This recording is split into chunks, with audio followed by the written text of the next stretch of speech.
Hello, we thank you for checking in to this video on our travels with us on a journey through photography. My name is Kenneth Nelson. I'm here with my good friends Mark Skinner and Greg Cleghorn. One of the important things that brings us together is our lifelong love of photography. In this episode, we'll call Learned Learning. I'd like to talk about how we learn. Since we're talking photography, we're going to discuss how we learn photography. The three of us have been formally trained in photography with college degrees, as well as working in the field of photography before and after graduating with those degrees. My point on this episode is to focus on our discussions on learning 100% online. There's an online learning via there's a dedicated learning online via college, but I don't want us to discuss that. What I want to discuss here is how beginners are learning and how they're learning using social media, whether that's using YouTube, photo influencers, or observing the types and styles of photography they're likely to see on Instagram, Facebook, Twitter, and other social media sites. So with that as a primer, what I want to do is I just want to show you a series of images. Wait, And before you yeah, go in, do you mean young as in age or young as in new to photography? young as in age. Okay, And again, the new to photography is subjective. yeah, All okay. right. So I was trying to So figure out where so you were coming yeah. from with this, So right. because So there's a lot of newbies that are involved in photography groups, and yeah, yes. that are Yes, like that can in person, not online. So yes, that could be part of the conversation. okay, go ahead. All right. On your screen, on the screen, I'm showing you three images. There's an image on the top, image in the middle, image on the bottom. Um, just take a 40 look at doo those wop, images, right? And 40 if doo I, wop, pardon? 40 doo wop, Okay. 42nd Street. Keep it going. Okay. All right. My goodness. Okay. Got it. All Yeah, right. that, So, that's where they fought the big dragon, the Avengers. They fought the big dragon and Loki right there at Pershing Square. Yep. okay. Okay. That's okay. So take what you know from these images. Look at these images visually, aesthetically, technically, right? All the ways you would do that.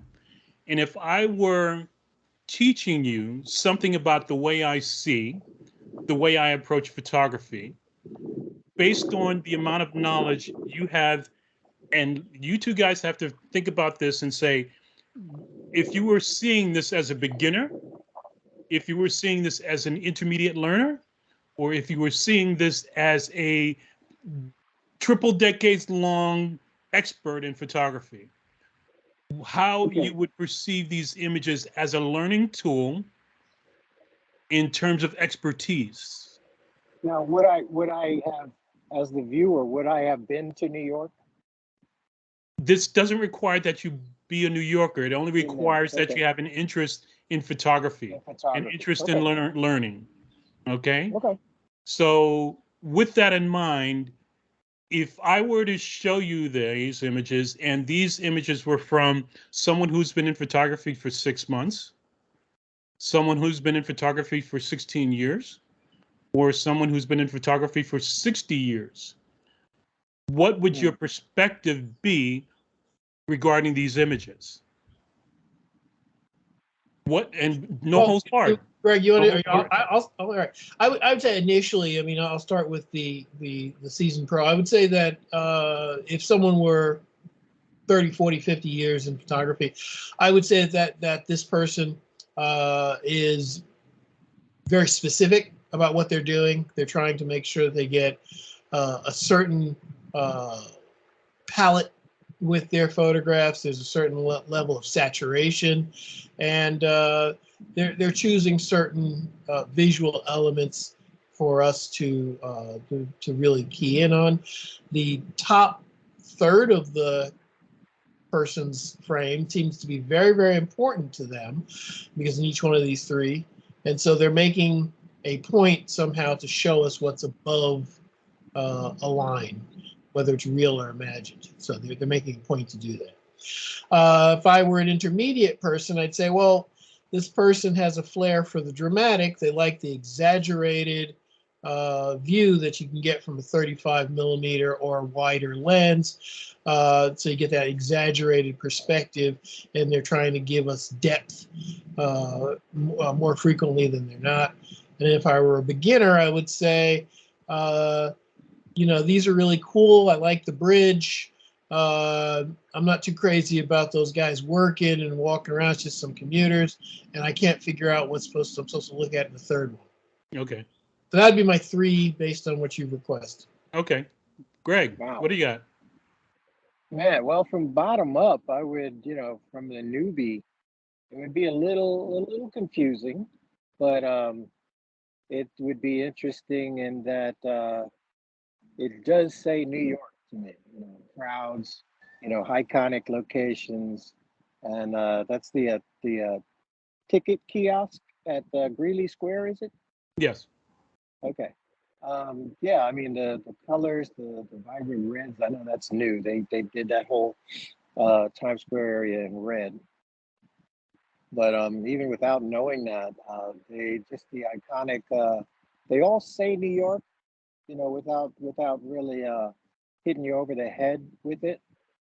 It's artistic. It's nicely designed. And for a new guy, I mean, for someone new to photography, I might think that this would be something that I wouldn't necessarily put in a mashup like this, but I could definitely capture the individuals and progress towards that. To an intermediate photographer, I don't know, try to find my own voice or trying to just critique what I'm looking at.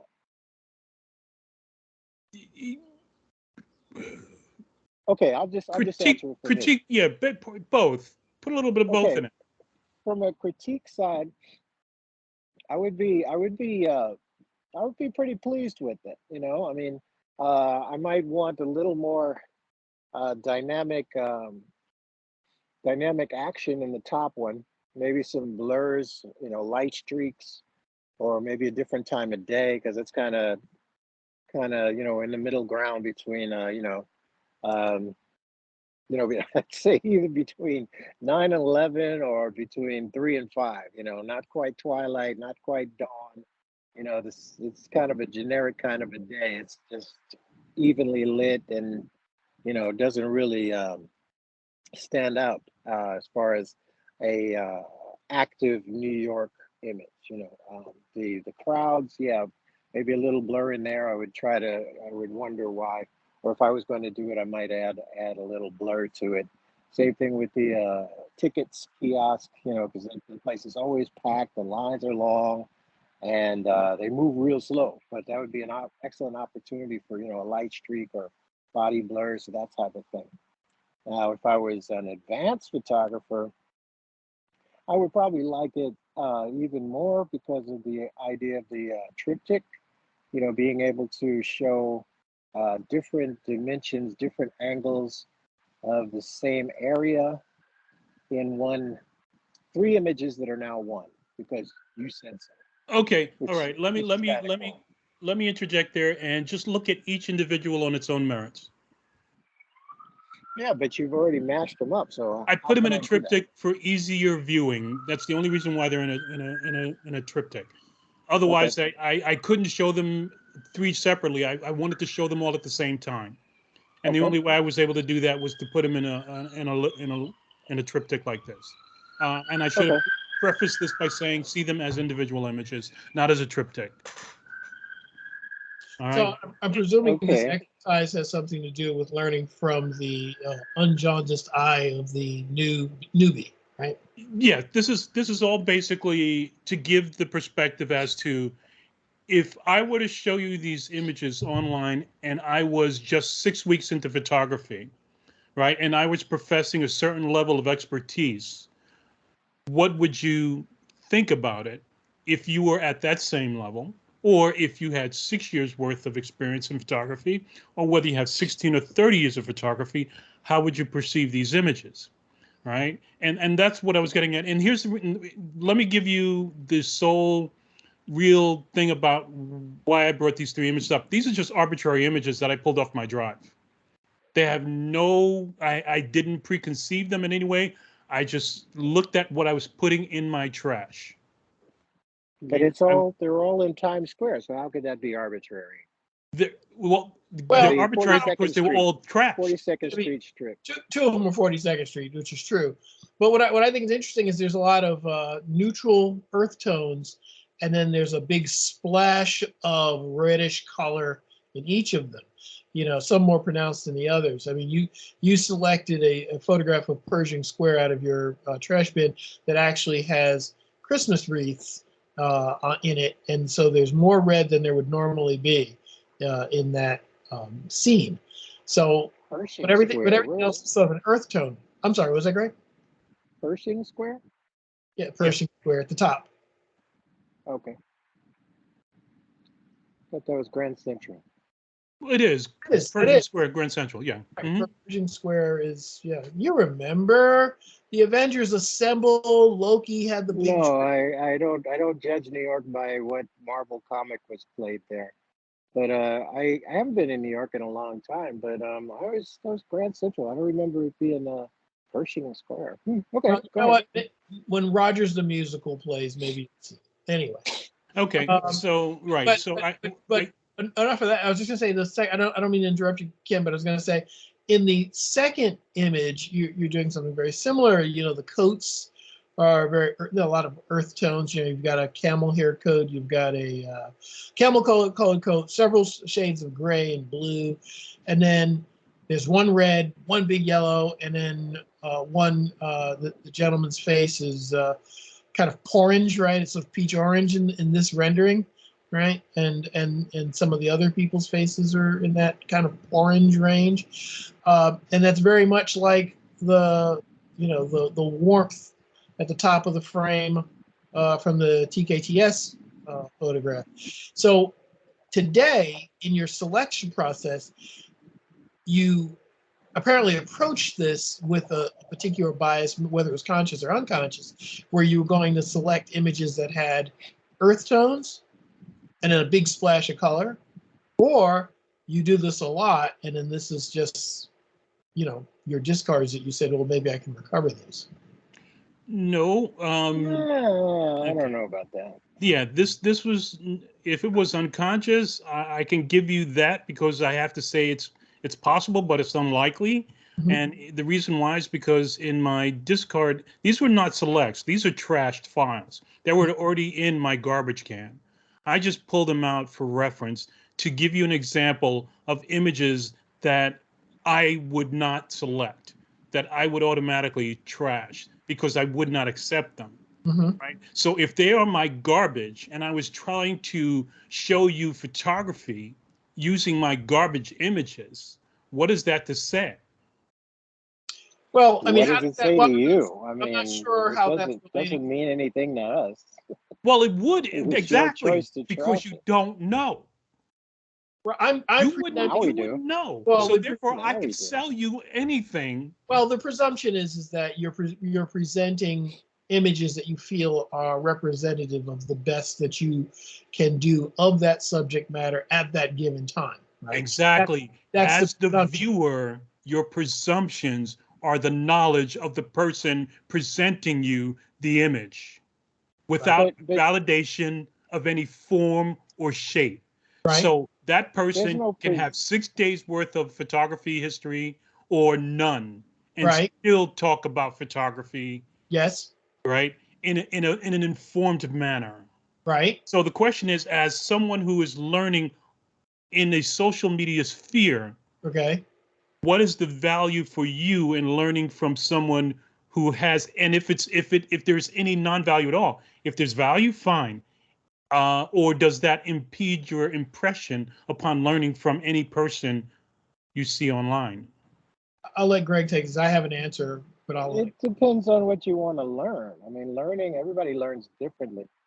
And if somebody wants to do, street photography, they'll gravitate to, those shooters that they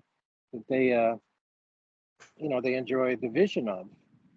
That didn't come Right, out right. right. The Well, person whose vision they enjoy. There you go. right. Well, what I was going to say is there are two young photographers. One's a photographer, one's a tech person that whose videos I watch a lot. I mean, not every But single. wait, Go ahead. before you go further. But my challenge with what you presented us with was that although they may have been trash to you, when you put those three images together, just like basic color theory, when you put two colors together, it changes both colors.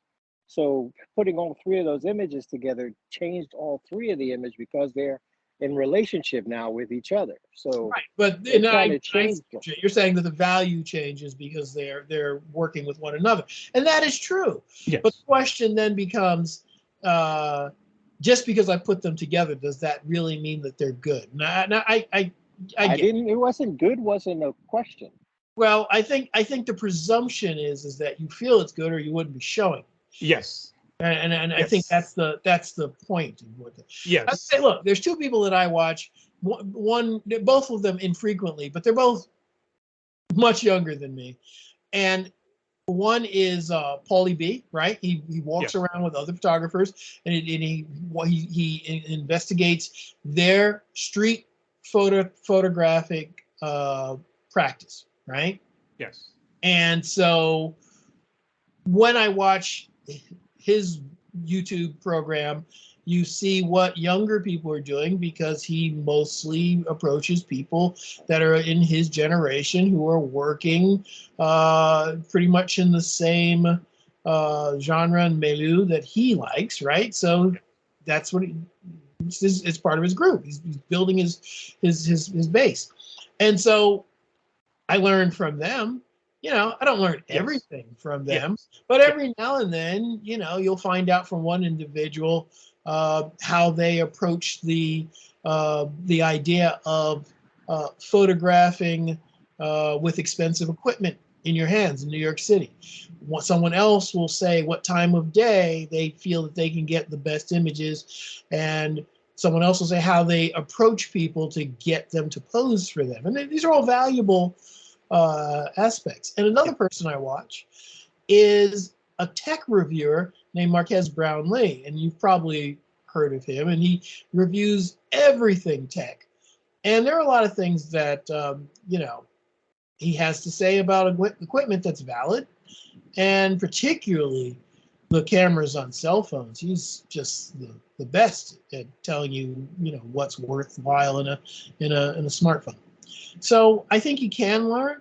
I think what you're kind of talking around is the idea that should that be your only teacher? Should you, watch television, basically television 2.0, and feel that you're getting everything you need to get uh, from that? Well, we just had 3 years or 2 years of remote learning. And so we'll have a generation in a few years of adults who did have about 2 years of their formal education extracted from the classroom and placed in front of screens. And we'll see the validity of this process with children who had no choice but to watch screens and interact with others in that manner. Yeah, I'll just preface this. I'll just add to that by saying that remote learning is valuable because you're still learning from the same person you were learning from in class. So you're still learning from an accredited person who has a certain level of experience in whatever they're teaching. Right, a teaching certification. Right, a teaching certification. Where in this photo influencer world, you don't have certifications. And I'm not saying that it's You not need okay it. to learn from people, but what I'm saying is, and the reason why I've brought this up is because there are certain influencers that I look at their work, and the work reminds me of a very famous street photographer, and because their aesthetic is almost exactly the same, and it never seems to really change that much. And the aesthetic is almost permeating through the whole street photography New York City group. And the visual that I'm going to talk to you about, because I see it, it's so prevalent, is the cut off shoulders, the head at the bottom where there's a mountain of air at the top. Do you Um, have an example? I don't want to bring anything up because I don't want Okay. to, right? But it's just that when you see me and my head is like this, right? And I'm showing you a shot, and this is the shot that I'm showing you, right? And I'm telling you that that's a great shot because I'm showing it to you as a photo influencer, all right? So when there's so much headroom, because what they're doing is they're shooting from the hip, so they're not able to see their framing. I'm sorry, the father of, I'm sorry, what's his name? I'm sorry, street photographer, New York, 1950s. Eisenstadt? No, no. I'm sorry. Um, the guy who photographed the monkeys, the monkey with the interracial couple, and the people on the park bench. Oh boy, see now that you've actually named photographs, I can't speak because I don't remember who photographed those I'm two. sorry. It's I funny. was It's just going funny. to give you a list of names. I was going to say Robert Frank, Bruce Thank, Davidson. Okay, Robert Frank, no, Bruce Davidson, no. uh, Gary Winogrand. Thank you. Yes, that's who it is. There you Okay. So when you look at Gary Winogrand's work and you've ever seen his videos, you see the way he photographs, right? He photographs very haphazardly, right? But it's funny because a lot of the images that I've seen of his work show that same aesthetic, which is it's haphazard framing, and and that was his aesthetic. But what's happened is that his aesthetic is now permeated through the street photography field of everyone else because everyone else is sort of mimicking him. Right, well, they're mimicking, but it's a faux fervor, right? Because with Winogrand, right, you know how it was to photograph film. You know, let's say by some miracle, when you were walking the streets in the film age, and you had 20 rolls of film that you could and would expose, right?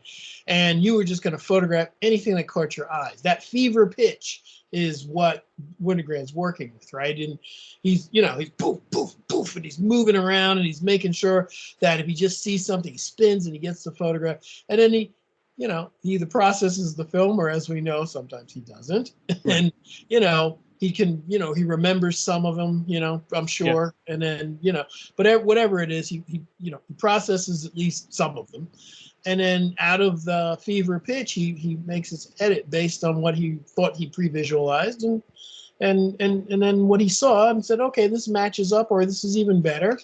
That's Okay, it. what's the point? What's the point? The point is that if you can photograph spinning on your heels, literally, and taking a photograph of a bus or someone walking in front of a bus because you hear someone scream and your camera's ready. This doesn't really happen too much anymore because people kind of obey crossing the street. But in the 60s, 70s, I know from 70s and 80s, there were a lot of people who just run across the street and dodge traffic. Okay, the point. My point is that the type of excitement that was in New York, if someone screamed and a bus would honk its horn, if you were a Gary Winogrand type photographer and you happened to be there, you could spin pre-focused and take your photograph at f11, f16, at maybe 500th of a second, maybe 1,000th of a second, and you get your photograph. Now, you don't really have that kind of excitement on a day-to-day level. People just Depends aren't. on the corner you're going. No, well, not in Midtown. Midtown is it used to be the danger zone. Now it's the tourist zone, but everyone's there taking photographs of just people milling about and tourists.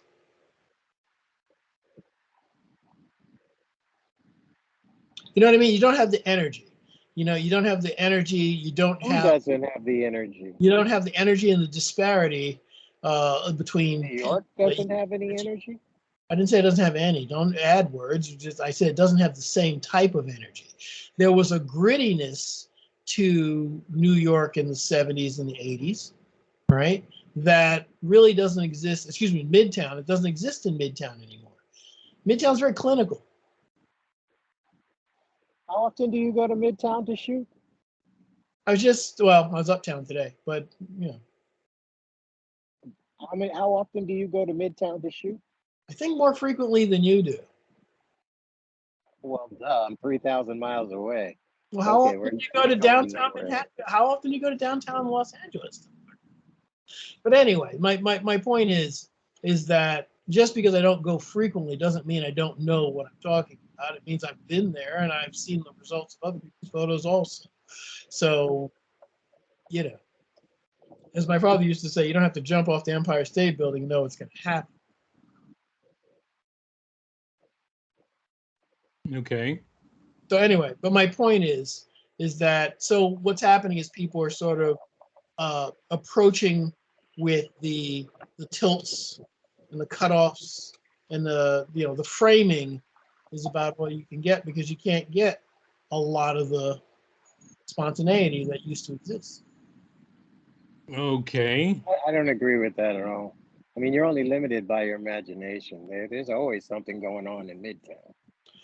And if it's not Midtown, by God, go someplace else. Right, I agree with that last part, but the idea that the same type of imagery is possible, that's a fallacy because the truth is if you would have to go to Brooklyn to have that kind of energy today because people are living their lives and you have tourists and the interaction between the locals and the tourists are kind of what made a lot of that 60s Midtown, 70s Midtown photography so important. Okay. So you see the screen? It's blank. Blank. Or as we used to say, the polar bear on the ice, right? That was Okay. Okay. the print of the polar bear on the ice. What was that Brooklyn Bridge, Ken? What was that? Yes. Yes. What about it? Okay. I took this shot in 1977. All right. And it followed and it was it wasn't a quick shot. And I was standing there for quite a while because this person was walking over the bridge closer and closer to me. So I had opportunities to. Please excuse me, Kenneth. I can't see the image on my screen. It's blank, but there you go. Now I see it. Okay. All right. It's So almost like shooting in Midtown. You almost know what you're going to get. Crosswalks and tall buildings. Shoot on the Brooklyn Bridge, you get boardwalk and cable wires and big stones. yes, But go ahead. yes. So that was framed that way for that purpose. But that Right. that aesthetic still seems to apply. And I was trying to find some other images that I shot during that same year that followed that sort of same crazy rule. Right, but you Which see the was graffiti all the way in the back on the stanchion on the support all the way in the back. yeah.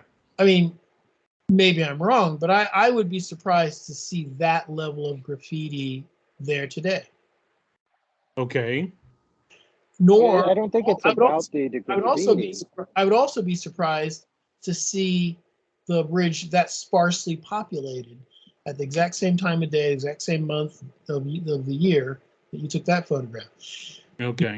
Because every time I travel the Brooklyn Bridge, and I do travel the Brooklyn Bridge at least once a week, I find that there are pedestrians in both directions. Yeah. And there's even a flea market on the Manhattan side that goes about like an eighth of a way into the walkway, Okay. where people are set with booths set up where people are selling souvenirs, and Yeah. that was not there. Right. But how does that relate to learning and learning online? It So doesn't. what are you getting at there?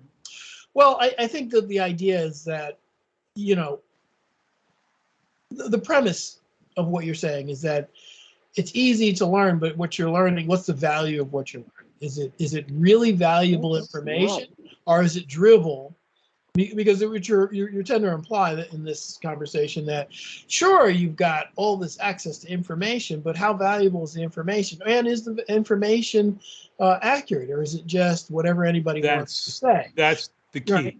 Is That the information accurate? right. And I don't think accuracy is the point. I mean, just like the student and the teacher, you know, it's the job of the student to surpass the teacher, you know, because like I won't mention the names from back in school, but there were some teachers that shouldn't have been teaching because they were so jaded that they couldn't teach us anything. And then when we surpassed them, they felt even more, you know, put off. So you know, I think it's the job of the person learning. Yeah, sure. You know, somebody's going to give you some information, or somebody's going to be an influencer, and they shoot us over. Yeah, you know, try to match it or whatever, but put your own spin on it. You know, add some other effects. You're only limited by your imagination. I mean, Well, if you have so, to shoot everything right. in Midtown, then you're I think you're missing the point of street photography. right. That's The on an part, aesthetic level. But let's also interject technology. Suppose I was I'm talking to you and I'm an influencer online and I'm trying to explain RGB values, right? And I tell you that RGB means red, blue, I'm sorry, red, green, and black. And you have no reason to know To, whether den- I'm to that's true or not. But I tell you it's red, green, and black. Now you've learned that RGB means red, green, and black. You've now infused it in your head. It's red, green, and black until somebody tells you different. uh, And you're not going to go to a book to figure that out. You why might, not? chances are you're You not. might. No, because you're going to assume that the person who's telling you know what they're talking about. Well, shame on them. No. well, Light primaries, I man. mean, I I don't think Greg, know. Greg's talking to the You value of always question. independence. I mean, I believe you're supposed to question your teachers, not just accept full. You know, it's not fascism yet, thank God. If what they say is law, yeah, sure, they may not know, but if they choose, well, what do they say? Stupid is stupid, but ignorant is a choice. You know, you can learn or you can stay ignorant. That's up to you. I mean, I just don't. Never been one just to take something at face value and then you know incorporate it into myself and say this is law. Not Right. without trying it out for I think that's myself. I think that's perfectly valid. But I think the idea is that if what you're doing is primarily seeking information from YouTube and maybe a few websites with words, do they still have those websites with words? They, you know, maybe you're not getting the initial information correct. Is what am I wrong, Ken? And that's what you're getting at. And then the idea is that Yeah, all of your I, curated research could result in a tremendous amount of misinformation. I think the real question is, with all that misinformation, are you now stumbling through your career, or are you somehow forming uh, a real solid discipline for yourself that will allow you to progress? I think to a degree, Greg makes a good point, which I think anyone who's looking at this video should follow, which is don't just take the words that you're hearing as fact. Followed up with multiple sources and get and out there and and and, shoot. I and, mean, I and come say it to a almost every consensus. episode. Well, Get out there and shoot. in terms of technical, yeah, you're going to get out there and shoot to learn technical, but I think aesthetically, we'd have to separate the aesthetics from the technical in terms of learning because you have to know how to operate the camera before you shoot. Right. So, but Well, here's the thing, get Greg, what you're saying, it sounds like, now maybe I'm wrong, but it sounds like, you know, at the end of the day, you know, school is an arbitrary choice. And no, I so didn't say that at all. I I said it didn't say sounds that at like all. what you're saying, because you're saying, well, if the Okay, professors that's don't not what I'm tell you saying. I'm telling you, what that's you not what I'm need, saying. and so what, you can go research it yourself. And Kenneth is saying, well, if you've gone to YouTube and the professors aren't telling you, and you've gone to YouTube and you've gotten a truckload of misinformation, how do you justify what you're doing other than you take photographs, you come back, and then maybe scratch your head saying something's not right here? So it's wonderful that you say one should be, you know, assertive enough to have independent study. We have all done that. We know that. But the idea is, what is the validity? Not so much of the institutional educational system. That's a whole other conversation. The validity of the online, unacademic education that people are getting for free. And is it destroying part of the craft, or is it enhancing the craft? Or is it just creating a generation of better photographers, or is it creating a generation of lesser photographers? I mean, that is your question, isn't it? I mean, Well, it's definitely creating some different photographers, okay? Because these kids are a lot faster, and they pick up stuff a lot quicker. And as far as techniques, and cameras are getting a lot smarter now with the AI jumping in there too. It's going to get pretty interesting from here out. or not, or less interesting completely, one depending on how you look at it. I mean, part of the joy of photography, if I use that term, was understanding a craft, right? And for us, It's no longer a joy? well, when I was saying a particular craft, and that craft has changed into something else. Part of the idea of photography doesn't change. Well, I mean, there's no chemistry involved anymore, and there's no, selecting the right developer anymore, and there's no watching a print rise and develop in the darkroom anymore, and there's none of that looking at a negative and then looking at a contact sheet and making the visual connection between what the negative gives you and the contact sheet. None of that really is necessary anymore. That doesn't mean you're not photographing. It doesn't mean you're not selecting images. It doesn't mean you're not editing images. But it is a different type of experience. I mean, okay. One can say anecdotally, "Oh, I really hated getting fixer on my hands and it smelled horrible." Yeah, sure, we all did. But the truth is, it's a craft that, like, sailing a clipper ship and shoeing horses, very limited, need. I would just say that I think the more you know, and the more you know the history of a thing or an item or a process, I think the better off you'll be. So in this day and age where the younger folks are learning digital first, and I think we've seen a resurgence in the use of film photography. So that's a blessing. So there are people who are going back to the art of photography in terms of the chemical darkroom, or at least learning how film is used and how to use film. So that in I'm itself pricing. is great to see, I'm because pricing that a gives them pony some and a perspective. buckboard. I'm pricing a pony and a buckboard right about now. And check Amazon. Okay, that went over my head, way over my head. But we'll leave it there for now because this conversation's going on Good. way long, All right. and I think we've given the folks out there some food for thought. And if you, as a viewer, are watching this and you've watched this long, we'd appreciate your input on this. So please leave a comment. Tell us what you think. Let us know your thoughts. Even you Subscribe. don't have to be a 30-year practice photographer. Just have an interest in photography and you have some questions about the process. Leave a comment. Let us know. We'll get back to you. Gentlemen, Mark, anything to close out? No, I've spoken too much already. Okay. Greg, anything to close out? Onward, ever onward. That's it. Keep Thank you, shooting. guys. This has been a journey through photography. We thank you for joining us, and we hope to see you next time. I'm Kenneth Nelson with Mark Skinner and Greg Cleghorn. Take care.